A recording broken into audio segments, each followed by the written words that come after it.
එකක යන්නත් පුළුවන්. අපි අද චූස් කරා ෆෙරි එකේ යන්න. එහෙනම් අපි ගිහිල්ලා බලමු කොහොමද අයිලන්ඩ් එක කියලා. එහෙනම් යමු මාතේ.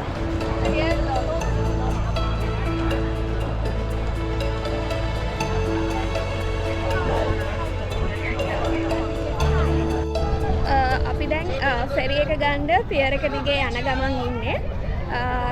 පොඩක් අද සෙනග ගොඩාක් වැඩි. ඒ වගේම දැන් මේ වෙද්දී පොඩ අවුවත් ඒකනේ එන්නේ. එන ගමන් ඇඳුමට මම මැච් වෙන හැට් එකක් තිබ්බා මාත් 100ක් වුණා. ඒකත් ගත්තා. දැන් අපි මේ ඇවිදගෙන යන ගමන් අපිත් එක්කම මම රැඳිලා ඉන්නවා.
අපිට මේ ෆෙරි එකේ අයිලන්ඩ් එකට එන්න විනාඩි 35ක් 45ක අතර කාලයක් ගත වුණා.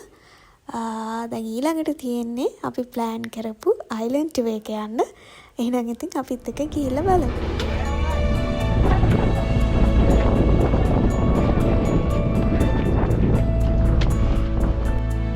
දැන් තමයි කෝලෑන්ඩ් අයිලන්ඩ් එකට ආවේ. අපි දැන් උදේට කාලා බයික් එකක් රෙන්ට් එකට අරගෙන අපි මේ අයිලන්ඩ් එක වටේ පොඩි රවුමක් යන්න තමයි ඉන්නේ. එහෙනම් අපිත් එක්ක ගිහින් බලමු. අපි අයිලන්ඩ් ටුවර් එක යන්න චූස් කරේ බයික් එකක්. පෙට්‍රල් ෆුල් ටැන්ක් ඔක්කොමත් එක්කම අපිට බාත් 200ක් තමයි රෙන්ට් එක ගෙවන්නේ.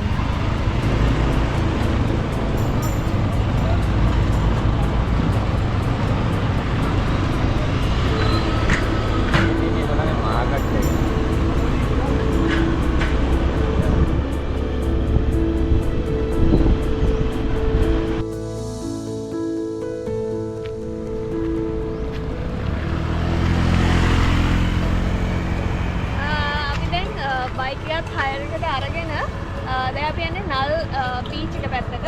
එතන ගයිඩ්ලයින් ගහලා තියෙනවා යන්න ඕන විදිහ. මේ පැත්තට තමයි යන්න තියෙන්නේ. එහෙනම් ගිහලා බලමු.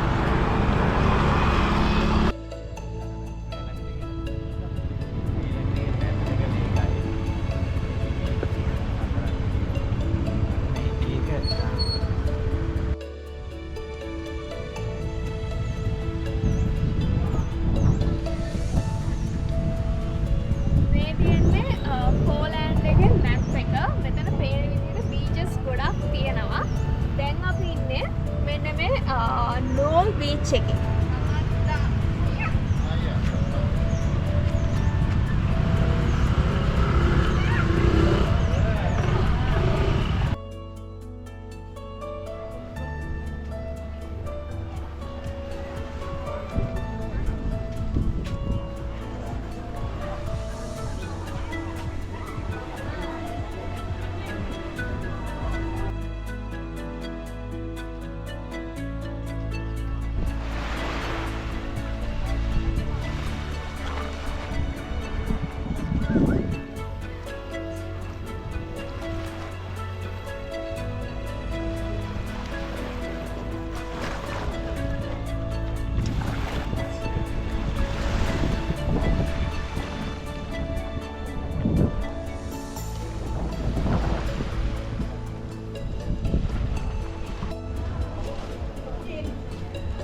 පෝලෑන්ඩ් එකේ view point එකට ගිහිල්ලා බලමු.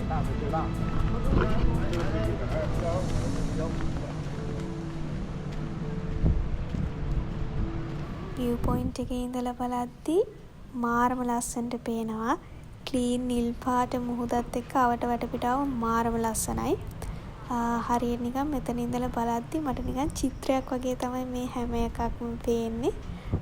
හරිම ලස්සනයි මෙතන ඉඳලා බලද්දී.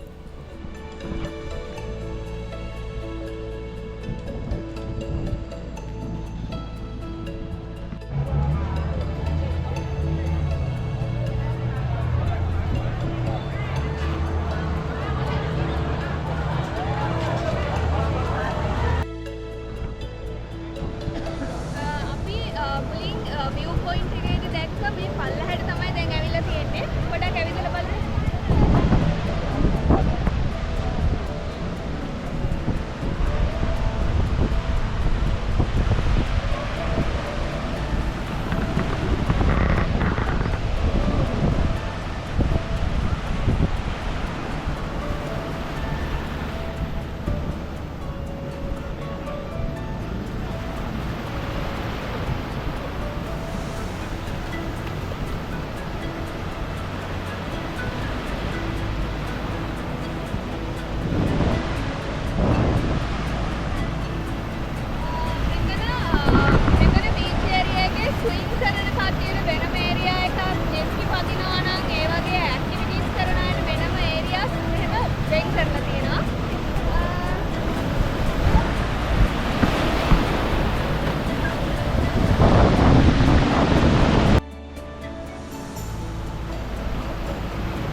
මේ කෝලෑන්ඩ් එකේ තවත් බීච් ඒරියා එකකට ඇවිල්ලා තියෙන්නේ. මේක තමයි සමේ බීච් එක. මේකත් මාරම ලස්සනයි ලොකේෂන් එක.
අවසානයේ කියන්න ඕන වැදගත් දෙයක් තියෙනවා. ඒක තමයි පතාය සිටි එකට යන අවසාන ෆෙරි එක තියෙන්නේ හවස 6ට. ඉතින් ඇති වෙනකන් ඇවිදලා හවස 6 වෙන්න කලින් ඔයගොල්ලෝ ෆෙරි එක ගන්න ඕනේ. නැත්තම් අයිලන්ඩ් එකේ නවතින හොටෙල්ස් තියෙනවා. එහෙම ප්ලෑන් කරලා නැත්තම් අනිවාර්යයෙන්ම හවස 6ට කලින් ඔයගොල්ලෝ ෆෙරි එක ආයෙ ගන්න ඕනේ පතාය සිටි එකට යන්න.